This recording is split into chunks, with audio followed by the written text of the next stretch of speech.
In unified communications, protocols are the rules and methods that enable communication between devices.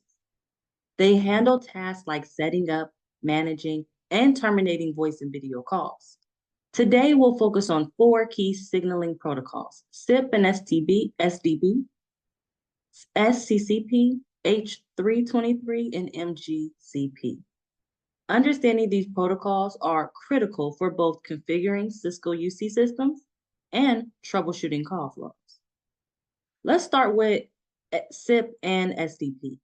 So SIP, Session Initiation Protocol, is a widely used protocol for initiating, managing, and terminating multimedia sessions like voice and video calls. It's based on text like HTTP, making it easy to read and debug. So SIP handles signaling, not the actual media, which is voice and video. It sets up the call, negotiates details, and tears it down when finished. Key requests are invite, ACK, and buy. An example would be a SIP invite starts the call by negotiating details like the destination and media type. SDP, Session Description Protocol, is a companion protocol to SIP that describes the media details for a session. It specifies the audio type, the media type, which would be audio or video, codec, whether that's G711 or G729, and IP address import for media streams. An example would be SIP starts the call, and the SDP within the SIP message specifies the audio and video settings. SIP is essential for VoIP communications, especially over SIP trunks. SDP ensures devices on both ends agree on media settings, preventing call failures. SCCP, or Skinny Client Control Protocol, is a Cisco proprietary protocol used by IP phones to communicate with Cisco Unified Communications Manager, CUCM. So Skinny is lightweight and focuses on call signaling. CUCM handles the call setup, teardown, and all media-related decisions, while the phone acts as a client. Devices using Skinny rely entirely on CUCM for call processing. This is primarily used for Cisco IP phones during the registration process. Now, Skinny just simplifies endpoint configuration because CUCM centralizes the call logic. Common in environments where there's only Cisco IP phones. That's when you really would use it. Moving on to H323, which is a protocol suite developed by the ITU-T for multimedia communication over packet switch networks. H323 includes protocols for signaling, control, and media transport. Some components would be H225, which manages call signaling and setup, H245, which handles media negotiation, or RTP, which transports audio and video. H323 gateways enable communication between IP networks and traditional PSTN systems, and they can operate without a call controller, unlike Skinny or MGCP. H323 is used in legacy VoIP systems and environments requiring compatibility with older communication standards. Now, the last protocol I want to talk about is MGCP, which is Media Gateway Control Protocol. It is a protocol used to control media gateways from a call agent like CUCM. MGCP uses a master-slave architecture. The CUCM master tells the gateway slave exactly what to do. The gateway has no autonomy. It relies entirely on CUCM for instruction. This setup simplifies gateway management by centralizing control in CUCM, and it handles signaling and media controls for PSTN connections. MGCP is ideal for environments where centralized control and configurations are priorities. It's commonly used in Cisco deployments with E1, T1 PRI circuits. This is just a quick comparison of the protocols: SIP, Skinny, H323, and MGCP, the purpose of them, the media role that it has. SIP uses SDP for media negotiation. Skinny relies on CUCM. H323 has a built-in media handling, and MGCP relies on CUCM for media roles. It also gives you call location where it's decentralized for SIMP, centralized for decentralized for H323, and centralized for MGCP, and the use cases as well. SIP is for VoIP over SIP trunks. Skinny is for Cisco IP phone environments. H323 is you'll see in legacy VoIP environments or gateway to gateway calls. And MGCP, you'll see that a lot when it's a T1 or E1 PRI integration. Some of the real world cases would be a company uses a SIP trunk for external calls to the PSTN, and SIP handles that signaling, and SDP negotiates audio codecs for the call. Skinny would be if a Cisco IP phones in an office communicate with call manager using Skinny. The phones rely on call manager to process all call logic. Now, a legacy VoIP gateway will use that H323 to connect internal IP phones to an external PSTN provider. And lastly, a Cisco voice gateway connects to a T1 PRI circuit using MGCP, with CUCM managing all call routing and signal.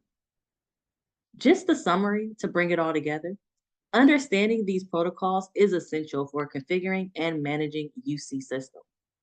SIP and SCP are modern, flexible, and widely used in VoIP and SIP trunks. Skinny is Cisco-specific in its centralized protocol for IP phones. H323 is that legacy protocol for multimedia communication, and MGCP is a centralized control for gateways and PSTN environments. By mastering these protocols, you'll be equipped to troubleshoot and optimize call flows in any Cisco UC deployment. Let's move forward and learn how these protocols interact in real-world scenarios. A dial peer is a critical configuration element in Cisco voice gateways. It defines how calls are routed to their destination by matching dialed numbers and specifying the next hop, which is the gateway, call manager, or even the PSTN. Dial peers work hand in hand with signaling protocols like SIP, Skinny, H323, and MGCP. Each protocol influences how dial peers are configured and how calls are processed. There are two types of dial peers. We have POTS dial peers, which is used for traditional telephony circuits like PRI, FXO, T1, E1 lines, and they represent a connection to the PSTN or analog lines. An example would be dial dash peer, voice 1 POTS, destination dash pattern, you can have the 9T, the port, and forward digits. You can say all. And then VoIP dial peers is used for VoIP calls that use protocols like SIP or H323. This represents a connection to an IP endpoint, such as CUCM or a SIP trunk. An example dial peer here would be dial dash peer, voice 2, VoIP, destination dash pattern, you got the 9T, which is just a pattern, session protocol SIP v2, session target IPv4, which will land to the IP endpoint, and then your codec, which you can specify as G711 ULAW. Now, SIP relies on VoIP dial peers to define where calls are sent. SIP signaling is handled by the session target configured in the dial peer. So for example, you have the session target IPv4 here, and you see the IP address. You also see the 9T and the session protocol SIP v2. When user dials a 9 plus a number, the call matches the 9T pattern. The dial peer routes the calls to this 203.0.113.10 IP using SIP. And then SDP within SIP negotiates the media codec for the call, which we specify as G729. Skinny or SCCP does not directly use dial peers because it's designed for direct communication with CUCM. CUCM handles all call routing and media negotiation for Skinny endpoints. However, if the Skinny endpoint is calling the PSTN, a POTS dial peer is required on the gateway to route the call. An example would be call manager sends a call to the gateway for an outbound PSTN call. The gateway uses this dial peer. SIP, H323 uses VoIP dial pairs for call routing. H323 endpoints communicate directly with the gateway using the H225 protocol for call setup and H245 for media signal. A call to extension 1001 matches the 1001 dial pair in this example. The call is then routed to the H323 endpoint at 192.168.1.50. MGCP uses a master-slave architecture where CUCM directly controls the gateway. MGCP gateways do not require manual configured VoIP dial pairs because CUCM sends all the instructions. Dial pairs are only required for inbound calls, which would be PSTN to call manager. So an example for an inbound call would be as such. So when a call comes from the PSTN with the number matching 5551, the gateway uses the dial pair, this dial pair. The call is sent to call manager, which handles further routing.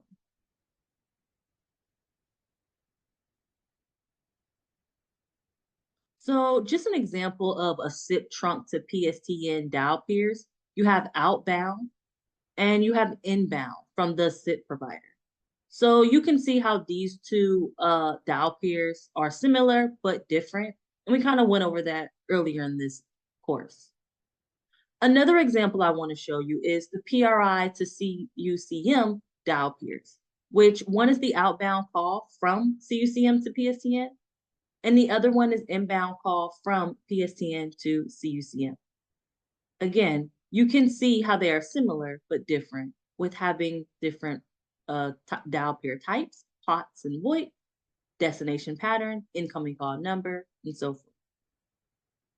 Practices for dial pairs is to use specific patterns, avoid broad patterns like the dot, the period, unless absolutely necessary, be as specific as possible to avoid misrouting. Use SIP for modern VoIP networks and SIP trunks. Use MGCP or skinny in centralized environments with CUCM. Choose codecs based on bandwidth and quality requirements. So for G729 for low bandwidth and G711 for high quality.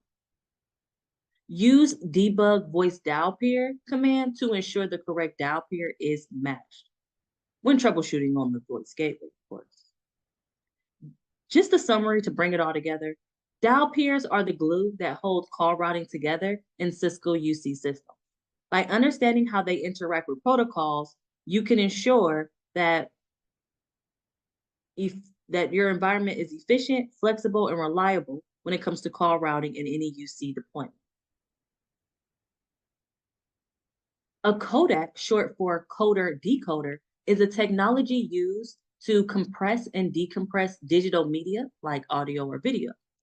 In voice and video communication, codecs are responsible for encoding the media into a format that can be transmitted over a network and decoding it back into its original form for playback. There are different types of codecs. We have audio codecs, which come in G711 for high quality codec. Uncompressed requires more bandwidth. G729 is a compressed codec that uses less bandwidth and is commonly used in WAN environments. G722, which is wideband codec for HD voice, providing better sound quality. And we have Opus, which is a flexible codec used in modern VoIP applications like WebRTC. There are some video codecs like H264, which is widely used for video conferencing and streaming, and VP8, VP9, which is used in applications like WebRTC for real-time video. Now, without codecs, transmitting high-quality audio or video will require much more bandwidth than most networks can handle. The encode converts an analog voice or raw video data into a digital format for transmission. Decode reverses the process at the receiving end, converting the data back into analog signals for playback. Now, SIP handles the signaling for setting up, managing, terminating calls. It doesn't directly manage media, audio, and video, but negotiates the parameters needed for media transmission. So when two endpoints communicate, SIP exchanges messages like invite to establish the session. SIP includes a SDP payload in these messages to define the media settings. SDP is a companion protocol embedded in SIP messages that handles the details of the media stream. So it defines the codecs that each endpoint supports. It specifies media types, audio, video, the ports, IP address, and other session parameters.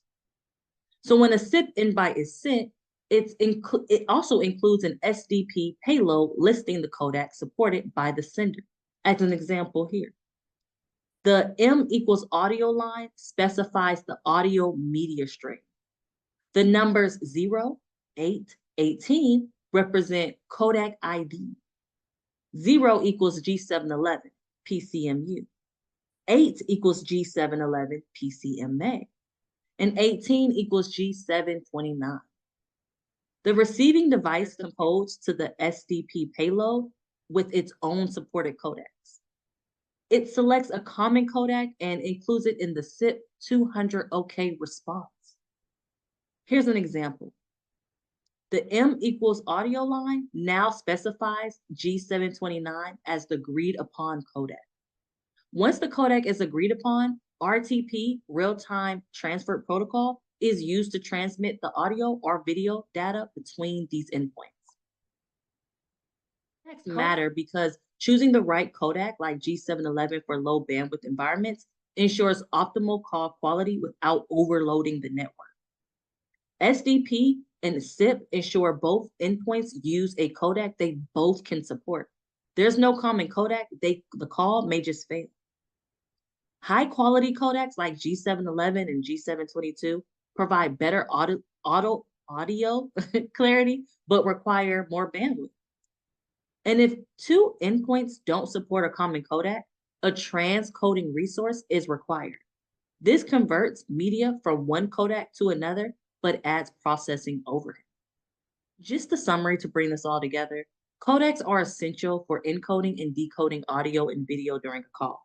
SIP uses SDP to negotiate and agree upon the codecs that both endpoints will use for media transmission. Choosing the right codec ensures a balance between call quality and bandwidth efficiency. Understanding codec negotiation is critical for troubleshooting call setup issues and optimizing UC systems. DTMF, or dual tone multi-frequency, is the technology behind the tones you hear when pressing buttons on a telephone keypad. It enables signaling between a phone and the telephone system to transmit digits, like the phone numbers and menu selections. Each on the keypad generates a combination of two frequencies, one from a low frequency group and one from a high frequency group. These two frequencies create a unique tone that represents the pressed digit. Example, pressing 5 sends two tones simultaneously, 770 Hertz, which is a low frequency, and 1336 Hertz, which is a high frequency. DTMF is used for sending phone numbers to the telephone exchange or VoIP system. Interactive voice response, IVR systems, use DTMF for menu navigation, like press 1 for sales, press 2 for support. Entering PINs or access codes for secure systems is another use case of DTMF. And joining a conference bridge by entering the meeting IDs or participant codes. Now, unlike traditional telephony, VoIP sends out audio packets. Unlike traditional telephony, VoIP sends audio as packets, which can cause issues when detecting DTMF tones due to compression and packet loss or delay. VoIP systems offer different methods to transmit DTMF reliably. We have in-band DTMF, which sends DTMF tones as part of the audio stream, RTP. It works well with uncompressed codecs like G711. And there's no issues with compression or packet loss. Now, out-of-band DTMF sends DTMF as separate signaling packets, not part as the audio stream. It's more reliable for compressed codecs or network with latency. The examples would include RFC 2833, which encodes DTMF into RT packets, or H245 user input used in H323 systems for DTMF signal. Now, when you're configuring DTMF in Cisco UC, you would define the DTMF relay method based on the network and codec requirements. So for an example, if you wanted to do RFC 2833, you would use voice service VoIP DTMF relay space RTP NTE. An example for SIP info, you would use DTMF relay space SIP notify. So you specify the DTMF signaling methods over the SIP trunk or gateway. And again, RFC 2833 is preferred for most VoIP deployments, while SIP info is used for systems with mixed vendors.